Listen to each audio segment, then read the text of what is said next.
I think the most important thing I'd like you to all take note of, and I think this is a headline that Mike mentioned, and that is, in the history of the school, this is the fourth non-Saturday football game we're playing. That's important to know. Everybody should be well aware of that. So thoughts as far as Bryant goes. I have a lot of respect for Marty Fine, their coach. A lot of their staffs have been together a long time. I think they do a good job. They came down here last year, and I don't remember exactly, but I think at the time we may have been ranked one in the country or certainly significantly up there. They came down and they did a great job against us. They were 17-17 at halftime. Our offense was fine against them, but not great. Our defense struggled a bit. We were able to shut down the running game a year ago, but the quarterback, which is the same quarterback that came back, threw for about 300 yards. We came out in the second half. We did a much better job. We wound up winning the game. The other day was kind of similar to that, except it was a little scarier because we didn't go in tied at halftime. We had also a different situation offensively. In the first half, offensively, we certainly struggled from a defensive perspective. They were effective moving the ball, especially the quarterback throwing the ball, and again, that's the same guy. I think we made some adjustments defensively at halftime. I think we came out, and for the third week in a row, we held the opponents to under 300 yards. Now, I would say a lot of teams that have good defenses, their goal for the year would be to keep opponents under 300 yards. We've done that the last 3 weeks. But we've done all that by having outstanding second halves. I'd like to see us do that first half and second half, but I'm proud of the job our guys did in the second half. Special teams last week, I think it was solid, but I thought that they did a good job as well. I would say that's a little bit more of a draw. When the offense came out in the second half, and Austin struggled a little bit, it was time to pull him. And I think the combination of just Tyler coming in, Ryan Lee, and Dave focusing on the running game did a great job of controlling the ball, great job of moving the ball. And at the end of the day, those are the reasons why I thought we won last week. Questions? Talk to me about how your week changes with the early, Thursday night game and how that affects the players. So it was actually my son's birthday, so I had the whole family down in town. And usually after the game, I have a reception for family and friends, but I wasn't having that because we were kind of having a party for my son, so I had to get over to the hotel. But the coaches all volunteered to come in on their own after the game, so they went home, had dinner, they came back, and they worked from 7:30 to 10:30 Saturday night. Usually Sundays we get in around 1, we work till about 10. This past Sunday, we came in around 10, and we worked till about 11 at night. We had a longer practice with regards to our guys, still in helmets, but a longer practice than what we normally do. Monday, our players normally have off, so we have more conflicts with classes because the guys know that they have off. We had to juggle around that a little bit yesterday, and so we changed our schedule. So normally on Mondays, the coaches go from 8 in the morning to 10 at night, kind of wrap up the game plan, get everything done. We had the same hours, but practice was part of that. That's kind of the reason why we needed to come in the night before. Now we're back on schedule. We'll do what we normally do. Tomorrow, Wednesday, will be sort of a version of what we do on a Thursday, Friday. And then Thursday, we're going to treat like a regular game day. How does just the national stage, this game, how excited are the players for it? Well, I think, number one, I think the national stage is nice. I think everybody gets excited for something like that. I think the fact that we're playing at home in the nighttime, hopefully we have a good crowd. I think everybody enjoys that. Everybody enjoys playing at home. But we're playing Liberty, and, Liberty's been a great rival for our school for a long time, I think across the board, but certainly in football. And the last couple of years, 2 years ago, had it not been for that game, we would have finished up undefeated and number one in the nation. Who knows what would have happened in the playoffs? Number one, we would have not gone to Fargo to play North Dakota at Fargo. We would have played somebody not as good as them here at home. And I think we had a pretty good chance we would have played North Dakota in Fresno for the national championship.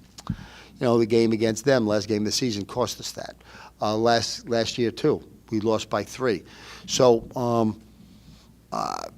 Liberty's a big rivalry. And so I'd like to think, if we weren't on television, I like to think if it was Saturday morning at 8 a.m., I like to think if we were playing in a school parking lot and nobody was there, we would be ready to play this game. Talk to me, about Liberty being such a rival over the past couple of years. going forward in the new conference, is that rivalry going to, something we'll be able to continue, or will that go away? No, I think it goes away. And that doesn't mean there may not be a bit of a history there for a while for the current players. But no, pragmatically, we'll be allowed to play one FCS team a year. We already have those teams scheduled. Liberty's not part of that. Remember, Liberty's been dying to get to the FBS level anyway for the last, certainly as long as I've been here. So they're looking forward to be able to make that jump one of these days. I would guess one of these days they'll probably get that done. But pragmatically, if we play them, it'll only be one possibility a year, and it'll be somewhere down the road. So that rivalry winds up going away. I've already referenced kind of the 3-point game last year, the 1-point game the year before that. So there is a good degree of intensity that winds up going along with that. Is this a team that you're happy not to play anymore based on the history you guys have with them? Well, since I've been here, we're 2-2. We handled them our first year, which was the turning point of our season. We started to make some noise. And then the 3 games since then have been decided in overtime, and both of them decided in the last minute. So, those are pretty good games. I enjoy that competition. One of the things that a lot of people are not crazy about is that the players, and I have a lot of respect for Turner Gill, I have a lot of respect for Jeff Barber, their athletic director, and I have a lot of respect for their university as a whole, but their players spend a lot of time mouthing off it. They're doing that at the beginning of the game, they're doing it at halftime, they're doing it during the game, they're doing it during warm-ups. That's something I think, I don't find that particularly classy. So I won't miss that part, but all I care about right now is how we're gonna play this Thursday night. Just kind of talking about how this week, has been different from the past week, the weeks throughout the season. Yeah, it hasn't been too different other than just moving everything we normally do on a normal schedule up a few days. We still really get it in the same amount of practices. Practices are still about the same time. Really the only difference is we go to the hotel on Wednesday night, we play on Thursday. That's about it, for the players at least. How happy are you that you will at least you've got 2 more games to play in your college career, just being able to get back in time to get a couple games? Right. Really happy, especially to play Liberty on my first game back. Like you said, I only have 2 games left in my career. All the other seniors only have 2 games left in their career, so we're just gonna go out there and play the best we can and have the most fun that we can, really. What your coach was talking about how, Liberty, their players like to talk a lot during the game. How do you guys, kind of combat that or handle that on your own end? I think everybody handles it a little bit differently, but for the most part, it's important for us to kind of, lay low and try not to get any penalties for talking back. Those have hurt us in the past, and I'm sure some guys throwing a little jabs themselves, but as long as it's not getting us penalties, it's fair game. How much better do you think the defensive backfield may be in your absence with some of these other guys getting more playing time and making plays? The guys, every safety that filled in for me did a great job. Nick had a couple interceptions.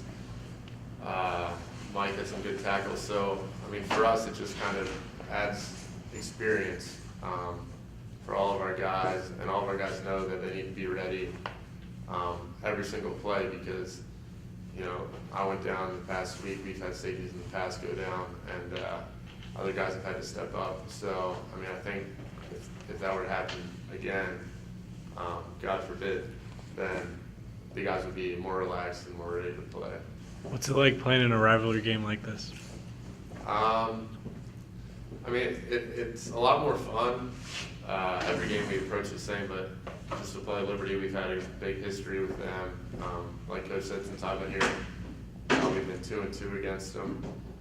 So, it's fun, it's competitive, it gets the guys excited for the game. But really, we don't approach it any different than any other game.